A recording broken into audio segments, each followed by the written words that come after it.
সম্মানিত ভিউয়ার্স, আসসালামু আলাইকুম। তুশিবা স্টুডিও ড্রাইভার সিরিজের আরও একটি নতুন ভিডিওতে আপনাকে স্বাগতম। আজকের ভিডিওর মাধ্যমে আমি দেখাবো হচ্ছে তুশিবা স্টুডিও 5540C এর প্রিন্টার ড্রাইভারটি কীভাবে খুব সহজে আপনার কম্পিউটার বা ল্যাপটপে সেট আপ করে নিতে পারবেন এবং কিভাবে এই ড্রাইভারটি ডাউনলোড করবেন এবং কোথা থেকে ডাউনলোড করবেন, সম্পূর্ণ প্রসেসটি দেখাচ্ছি আজকের ভিডিওতে। তো ভিডিওটি অবশ্যই গুরুত্বপূর্ণ হতে চলছে। কথা না বাড়িয়ে চলে আমরা মূল ভিডিওতে চলে যাচ্ছি।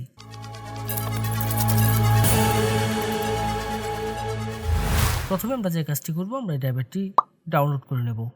ডাউনলোড করার জন্য আমি চলে যাব যে কোনো একটি ব্রাউজারের সার্চ বারে গিয়ে সার্চ করব হচ্ছে softwareshopbd.com। অবশ্য আমি ভিডিও ডেসক্রিপশনে ওয়েবসাইটের লিঙ্কটি দিয়ে দেব।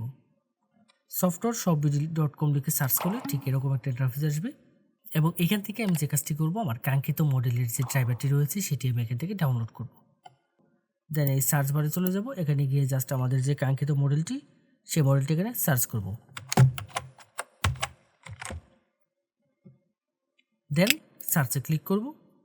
ক্লিক করলে আমার এই অ্যাভেলেবেল মডেলের প্রিন্টার ড্রাইভারটি চলে আসবে আমার সামনে। এখান থেকে আমি যে কাজটি করব, জাস্ট এই লিঙ্কের উপর ক্লিক করব।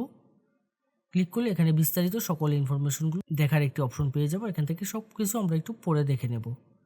আশা করব আপনারা সম্পূর্ণ বিষয়টি একটু ধৈর্য সহকারে পড়বেন এখানে নির্দেশিকাগুলো।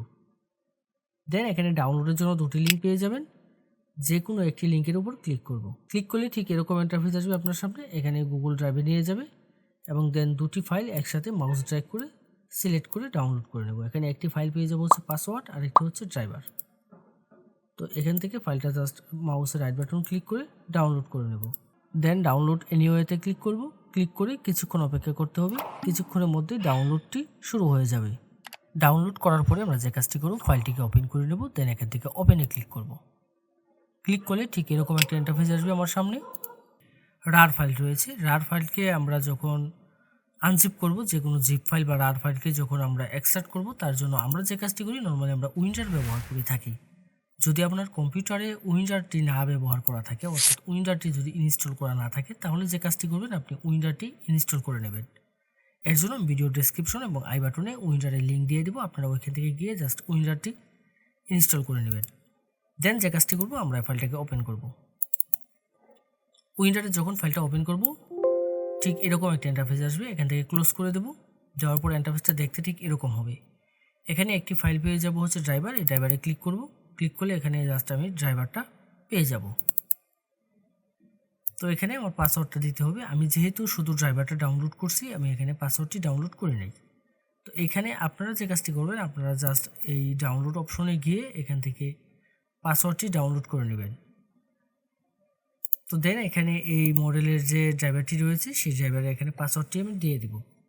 পাসওয়ার্ড দেওয়ার ক্ষেত্রে এখানে একটি অপশন পেয়ে যাবেন, এটি হচ্ছে শো পাসওয়ার্ড।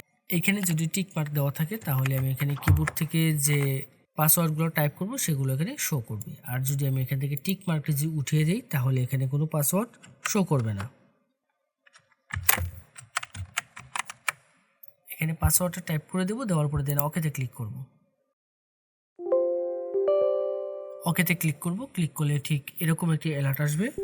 এখান থেকে যে কাজটি করতে হবে, এখান থেকে আমি ইএসের উপর ক্লিক করব। দেন সফটওয়্যারটা এক্সট্রাক্ট হওয়া শুরু করবে এবং এক্সট্রাক্ট হওয়ার জন্য কিছুক্ষণ সময় নেবে। কিছুক্ষণ আমি অপেক্ষা করব। দেন এরকম একটা ইন্টারফেস আসবে। এখানে আমি যে কাজটি করব, আমি আমার প্রিন্টারটি সরাসরি কম্পিউটারের সাথে কানেকশন করে নেব। অবশ্যই ইউএসবিতে প্রিন্টারটি কানেকশন করে নেব এবং ইউএসবি কানেকশন করার ক্ষেত্রে আমি যে বিষয়টি লক্ষ্য রাখবো, সেটি হচ্ছে আমার পিসি বা ল্যাপটপের যে ইউএসবি পোর্টগুলো বেশি শক্তিশালী, সেই পোর্টগুলোর সাথে কানেক্ট করব। দেন ওকেতে ক্লিক করব। এখানে আসার পরে আমার আর কোনো কাজ করতে হবে না, আমার কিছুক্ষণ অপেক্ষা করতে হবে। কিছুক্ষণের মধ্যে আমার প্রিন্টার ড্রাইভারগুলো সেট আপ হয়ে যাবে। এক এক করে এখান থেকে সবগুলো ড্রাইভার সেট আপ হয়ে যাবে। দেন এখানে ফিনিশের যে অপশনটি রয়েছে, এই ফিনিশে আমি ক্লিক করব। ক্লিক করে এখান থেকে বেরিয়ে আসব। এখন আমি যে কাজটি করব, আমি এখান থেকে বেরিয়ে এসে আমি জাস্ট চেক করে দেখব আমার প্রিন্টার ড্রাইভারটি সেট আপ হয়েছে কিনা। অবশ্য চেক করার ক্ষেত্রে আমাদের যে কাজটি করতে হবে, আমার কম্পিউটারটি রিস্টার্ট দিয়ে নিতে হবে। কম্পিউটারটি রিস্টার্ট করে নেব, তাহলে দেখবেন প্রিন্টার এবং স্ক্যানার দুটি ড্রাইভারই পেয়ে যাবেন। ফটোশপ 7.0 দিয়ে আমরা স্ক্যান করব। ফটোশপ 7.0 যদি আপনার কম্পিউটার বা ল্যাপটপে সেট আপ করা না থাকে, সেক্ষেত্রে যে কাজটি করবেন, আমাদের ওয়েবসাইটে চলে যাবেন। ওয়েবসাইটে গিয়ে জাস্ট সার্চ বারে সার্চ করবেন হচ্ছে 7.0 লিখে সার্চ করলে আমাদের ফটোশপ 7.0 পেয়ে যাবেন। যে কোনো মডেলের প্রিন্টার ড্রাইভার এবং আপনার প্রয়োজনীয় সকল সফটওয়্যার পাবেন আমাদের ওয়েবসাইটে। যদি আমাদের ওয়েবসাইটে কোনো সফটওয়্যার বা ড্রাইভার আপনি খুঁজে না পান, তাহলে অবশ্যই আমাদের হোয়াটসঅ্যাপে যোগাযোগ করবেন। আমাদের প্রত্যেকটা পোস্টের মধ্যে আমাদের হোয়াটসঅ্যাপ নম্বর দেওয়া থাকবে। এই ছিল আজকের মতো। এরকম গুরুত্বপূর্ণ টেক টিউটোরিয়ালের জন্য অবশ্যই আমাদের চ্যানেলটি সাবস্ক্রাইব করে রাখতে ভুলবেন না। দেখা হবে নতুন কোনো ভিডিওতে।